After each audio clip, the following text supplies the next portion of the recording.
Film की शुरुआत होती है एक स्टेशन को दिखाने से, जहाँ पर एक लड़का बिल्कुल अकेला बैठा था। तभी स्टेशन पर एक अजीब सी औरत आई जो पागलों जैसी हरकतें करने लगी। उसने बाल खोले हुए थे और बड़ी अजीब तरह वो चल रही थी। लड़का उसकी वीडियो बनाकर इंटरनेट पर डाल देता है और सबको लेकर बताता है कि ये औरत अजीब तरह का बर्ताव कर रही है। और फिर तभी पलक झपकते ही वो औरत वहाँ से गायब हो गई। वो लड़का सोच में पड़ गया कि अचानक वो कहाँ गायब हो गई। इसीलिए उसी जगह पर जाकर चेक करने लगा, जहाँ तभी ट्रेन वाला गेट अपने आप ही खुल जाता है। लेकिन हैरत वाली बात ये थी कि वहाँ कोई ट्रेन नहीं आई थी। तभी लड़के को पटरी वाली जगह पर से आवाज आने लगी, इसीलिए वो नीचे बैठकर अपना मुंह अंदर डालकर चेक करने लगा। और फिर तभी वो गेट अपने आप ही बंद हो जाता है। लड़के का गला बीच में आने की वजह से कटकर कुचला गया और ऐसी बहुत दर्दनाक उसकी मौत हो जाती है। इसके बाद हम एक रिपोर्टर लड़की को देखते हैं जिसका नाम नायोंग था। हाल ही में उसने एक एक्ट्रेस के बारे में रिपोर्ट बनाकर उसकी खबर चला दी थी, जो रिपोर्ट काफी वायरल जा रही थी। इन लोगों ने उस एक्ट्रेस की इजाजत के बगैर ही उसकी न्यूज रिपोर्ट बना ली थी, जिस वजह से उसे इतना गुस्सा आया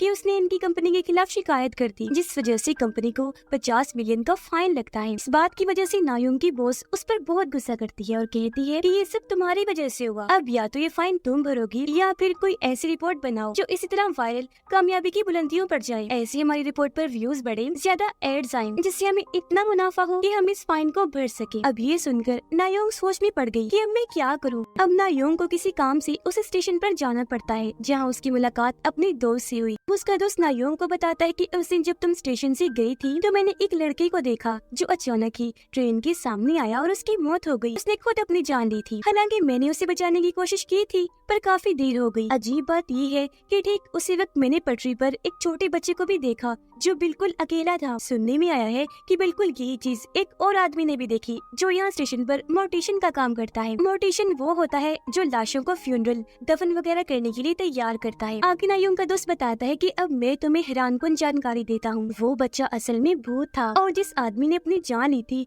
उसकी हालत ऐसी थी जैसे वो किसी के कंट्रोल में हो। अब ये सुनकर नायोंग यहाँ फैसला कर लेती है कि अब मैं इस भूतिया स्टेशन यहाँ पर मरने वालों और यहाँ के भूतों के बारे में अपनी रिपोर्ट बनाऊंगी, जिसमें इस स्टेशन के बारे में सबके सामने लाया जाएगा। ये वायरल जा सकती है। अब नायोंग उस मोर्टिशियन से मिलने जाती है जो बताता है कि हाँ, मैंने भी उस पटरी पर छोटे बच्चे को देखा था। तब ये सुनकर नायोंग इस स्टेशन के बारे में रिपोर्ट बनाना शुरू कर देती है। वो अपने दोस्त को कहती है कि यहाँ कैमरास तो लगे ही हैं, तो तुम मुझे उस दिन की कैमरा रिकॉर्डिंग दे दो। तब उसका दोस्त जैसे तैसे छुपते छुपाते उस दिन की रिकॉर्डिंग निकाल ही देता है। अब नायोंग का दोस्त जब वॉशरूम में मुंह धो रहा था तो अचानक उसे लगती है जिनसे वो काफी डर जाता है। लेकिन जब वो वहाँ से बाहर आया तो उसे पता चला कि ये तो मेरा दोस्त मुझे डरा रहा था। असल में उस हादसे के बाद इसके दिमाग में कई दिनों तक वही चलता रहा और उसी जैसे डरावने सपने भी उसे आने लगे थे। इत्तेफाक यहाँ ये होता था कि उसका दोस्त भी उसे बिल्कुल इसी तरह डरा दिया करता था। अब एक दिन नायोंग के दोस्त को शीशे पर 4 नंबर्स दिखाई देते हैं। जो अजीब बात थी कि यहाँ किसने लिख दिए, पर वो इस चीज को नजरअंदाज कर देता है। अब नायोंग का दोस्त उसकी रिपोर्ट में मजीद उसकी मदद करने के लिए वो बताता है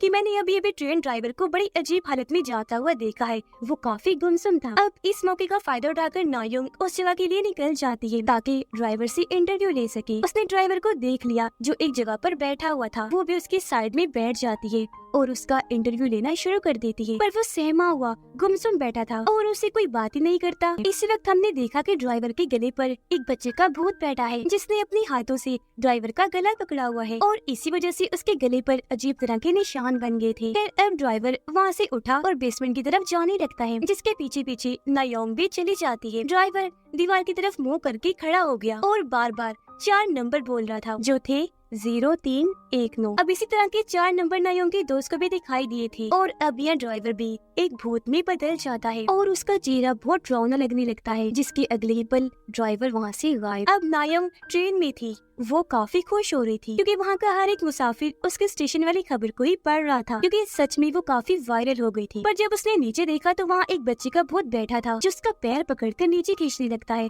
जो देखकर वो काफी डर गई और उसकी चीख के साथ नायोंग को होश आ जाती है, यानी कि ये सब उसका सपना था। पर जब उसने सर उठाकर सामने देखा तो उसके साथ काम करने वाले सारे लोग केक लेकर आ रहे थे, क्योंकि स्टेशन वाली खबर सच में वायरल गई थी और लाखों की तादाद में लोग उस खबर को देख रहे थे, जिस वजह से हर कोई काफी खुश था।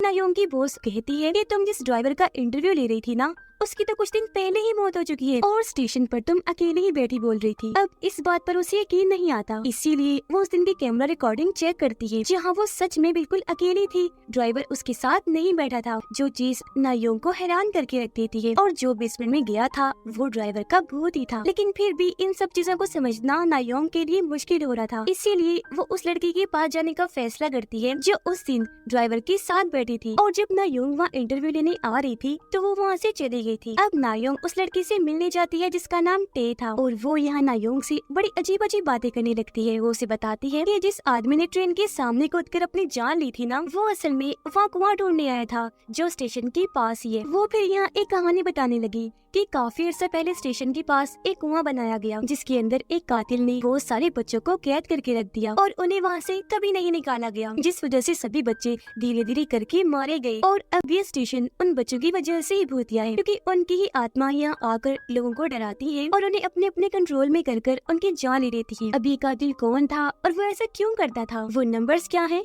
वो लड़की यहाँ नहीं बताती। अब नायोंग इंटरनेट पर उसी कुएं के बारे में सर्च करती है। इस कुएं की तस्वीरें वो टे को भेजती है जिससे उसे काफी कुछ याद आने लगता है, पर वो नायोंग को कुछ नहीं बताती। थोड़ी देर बाद टे एक डायरी उठाती है जिसमें कई सारे नंबर्स लिखे हुए थे। हैरान करने वाली बात ये थी कि वो सारे नंबर्स भी 4 ही थे। साथ ही डायरी के अंदर एक तस्वीर भी थी जिसमें एक आदमी के सामने 2 बच्चे एक ऑर्फनेज के सामने खड़े थे जहाँ पर लावारिस बच्चों को रखा जाता है जिनका इस दुनिया में कोई नहीं होता। सबसे बड़ी बात कि इस ऑर्फनेज का नाम भी वही था जो उस घोस्ट स्टेशन का था। तो अब इस तस्वीर को टे बड़ी गौर से देखने लगती है और उसे कुछ कुछ ख्याल आने लगते हैं। ऐसा लग रहा था कि जैसे इस तस्वीर और ऑर्फनेज से उसका ताल्लुक हो। अब नायोंग और उसके दोस्त मोर्टिशन के पास आते हैं जो कि इन्हें उस ड्राइवर की लाश दिखाने ले जा रहा था, क्योंकि नायोंग उसकी कुछ तस्वीरें बनाना चाहती थी। पर जब इन्होंने लाश पर से चादर हटाई तो उसके जिस्म पर बहुत सारे निशान थे जो नाखूनों के बनाए हुए लग रहे थे। तब यहाँ मोर्टिशन जानकारी देता है कि ये निशान दरअसल उन बच्चों के नाखूनों के निशान हैं, क्योंकि उनकी आत्माएं उन लोगों के जिस्मों पर नाखून मार देती हैं जिनकी अनकरीब मौत होने वाली होती है। क्योंकि यहाँ जितनी भी लाशों को लाया जाता है सबके जिस्मों पर ही ऐसे निशान होते हैं और ये निशान और वो 4 नंबर से बताते हैं कि उन बच्चों की आत्माओं का अगला शिकार कौन है। अब यह नायोंग का दोस्त नोटिस करता है कि मोर्टिशन की बाजू पर भी वैसे ही निशान बन गए हैं और दूर उसके गर्दन में भी एक बच्चे की आत्मा बैठी थी, जो देखकर वो खुद भी काफी डर गया। लेकिन वो ये बात उन्हें नहीं बताता क्योंकि ये इस बात की तरफ इशारा था कि मोर्टिशन भी मरने वाला है। अब नायोंग देखती है कि स्टेशन वाली खबर बहुत तेजी से वायरल हो रही है। वो इतनी हिट हो गई है कि अब उस पर मिलियन व्यूज आ रहे हैं, पर लोगों पर इसका थोड़ा बुरा असर भी पड़ा था। अब ज्यादा से ज्यादा लोग उस स्टेशन पर जा रहे थे और वहाँ की वीडियो इंटरनेट पर डाल दिया करते थे। सिर्फ यही नहीं बल्कि वो अपने जिस्मों पर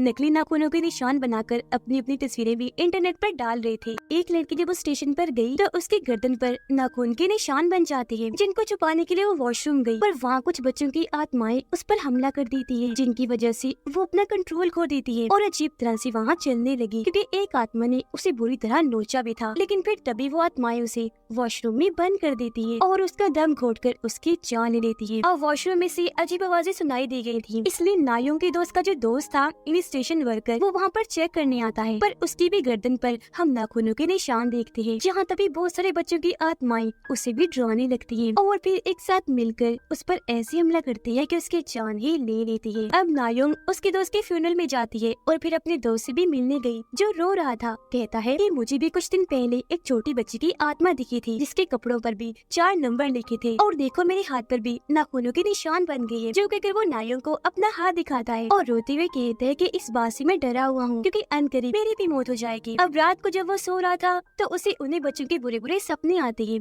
जैसे वो सारी आत्माएं उसके ऊपर बैठी हुई है और फिर खींचकर उसे कुएं में ले जाकर फेंक देती है। अब डर की वजह से उसकी आँख खुल गई और वो सीधा नायोंग के पास जाता है और उसे इस सब के बारे में बताता है, जिस पर अब ये दोनों इन सब का हल ढूंढने का फैसला करते हैं और टे से मिलने उसके घर आ जाते हैं। वो यहाँ ये राज खोलते हैं कि जिस लड़की ने कूदकर अपनी जान ली थी, जिसे तुम्हारे दोस्त ने भी बचाने की कोशिश की थी, यानी जो कुआं ढूंढने उस स्टेशन पर गया था, वो दरअसल मेरा भाई था और उसकी मौत की वजह यही है कि वो वहाँ कुएं की तलाश में गया था।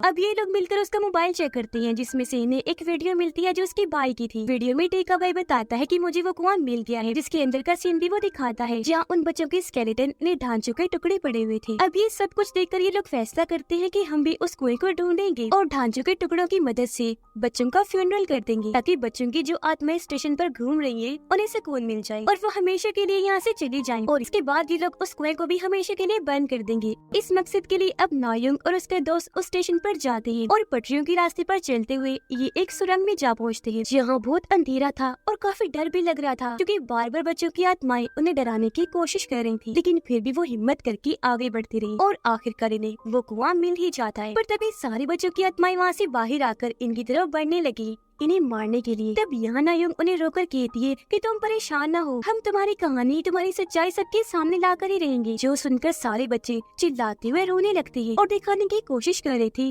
कि हमने कितना दर्द, कितनी तकलीफ सही है। खैर अब ये लोग कुएं में से उन बच्चों के ढांचों के टुकड़े निकाल लेते हैं और अब सबको यही लगने लगता है कि ये मौत का खेल आखिरकार खत्म हुआ। पर ये चीज उसके लिए अच्छी साबित भी नहीं होती, क्योंकि जाहिर है अब ये केस हल हो चुका था। सबको पता चल गया था कि आत्माओं के जाने के बाद मौत का ये खेल खत्म हो गया है। यही वजह है कि अब लोग ये खबर नहीं देख रहे थे और व्यूज आना बंद हो जाते हैं, क्योंकि व्यूज ऐसे केसेस पर आते हैं जो सॉल्व ना हुआ हो, क्योंकि उसमें सस्पेंस बना रहता है कि अब क्या होने वाला है और क्या नहीं। इस बात पर उसकी बॉस पहले तो नायोंग को काफी बातें सुनाती है और फिर उसे कुछ दिन के लिए नौकरी से ही निकाल देती है, वो भी काफी बेइज्जत करके। अब इस वजह से नायोंग को काफी गुस्सा था, पर वो कुछ कर नहीं पाती। अब नायोंग का दोस्त जब उस स्टेशन पर काम कर रहा था तो फिर से एक बच्ची की आत्मा उसे दिखाई देती है, जो बार बार उसे डराने की कोशिश कर रही थी, जिससे यहाँ ये बात क्लियर हो गई कि मौत का ये खेल अभी भी खत्म नहीं हुआ। नायोंग का दोस्त अब अपने सामने मोर्टिशन को देखता है, उसे याद आया कि इसके हाथ पर भी निशान थे, इसलिए वो भागकर उसका हाथ चेक करने जाता है, जहाँ पर अब निशान नहीं थे, जिसका मतलब कि मोर्टिशन ने इस चीज से जान छुड़वाने के लिए कुछ किया था। ये देखकर उसका दोस्त मोर्टिशन को अपने हाथ पर बने निशान दिखाकर उससे मदद मांगता है कि मुझे भी बता दो इसे छुटकारा कैसे पाऊं, लेकिन वो तो उसकी मदद करने से साफ इनकार करके वहाँ से चला जाता है। अब नायोंग का दोस्त घर तक मोर्टिशन का पीछा करता है, जहाँ उसने कुछ ऐसा देखा कि उसके होश उड़ गए, पर वो क्या था ये हमें दिखाया नहीं जाता। अब रात के वक्त नायोंग जब अपने घर पर थी तो तभी उससे मिलने टे आ जाती है। नायोंग ने देखा कि उसके हाथों पर भी ये नाखूनों के निशान बन गए हैं और अब यह टे बहुत बड़ा सच बताती है, कहती है कि जब तुम और तुम्हारा दोस्त कुआं ढूंढने गए थे तो तब मोर्टिशन ने मेरे घर आकर मुझ पर हमला कर दिया। उसने मुझे धमकी दी कि 4 नंबर बोलो वरना मैं तुम्हें जान से मार डालूंगा, जिससे हुआ ये कि उसका कर्ज यानी श्राप मेरे ऊपर आ गया, इसलिए नाखूनों के निशान मुझ पर बन गई है और अब मैं भी उन आत्माओं का शिकार हूँ, मैं मारी जाऊंगी। अब ये नायोंग से पूछती है कि तुम्हें कैसे पता कि ये कर्ज है, और ये इस तरह दूसरे इंसान पर चला जाता है, जिस पर टे बताती है क्योंकि मेरे डैड को इन चीजों की काफी अच्छी जानकारी थी और उन्होंने ही मुझे ये बताया था। और अब यहाँ वो सबसे बड़ा राज खोलती है, कहती है कि मैं असल में उसी आदमी की बेटी हूँ जिसने उन सब बच्चों को उस कुएं में कैद किया था, यानी उस कातिल की। वो बताती है कि मैं भी असल में उन बच्चों में से एक थी, लेकिन फिर एक दिन उसने मुझे कुएं से बाहर निकाल लिया, क्योंकि मैं भी उसकी सुतेली बेटी ही थी, और उसने अपने बेटे के कहने पर ही मुझे निकाला था, जो मेरा सुतेला भाई था, क्योंकि उन्होंने मुझे गोद लिया था। मैं जब कुएं से बाहर जा रही थी तो बाकी बच्चों ने मुझसे मिन्नतें की कि तुम बाहर जाकर प्लीज हमें भी निकलवा लेना, पर मेरा सुतेला बाप बहुत जालिम था। उसने हर बच्चे को 4 नंबर्स का एक कोड दिया हुआ था, जैसे किसी का 10-20 था तो किसी का 20-19 था तो किसी का कुछ था, और इन्हीं नंबर से वो हर बच्चे को जानता था।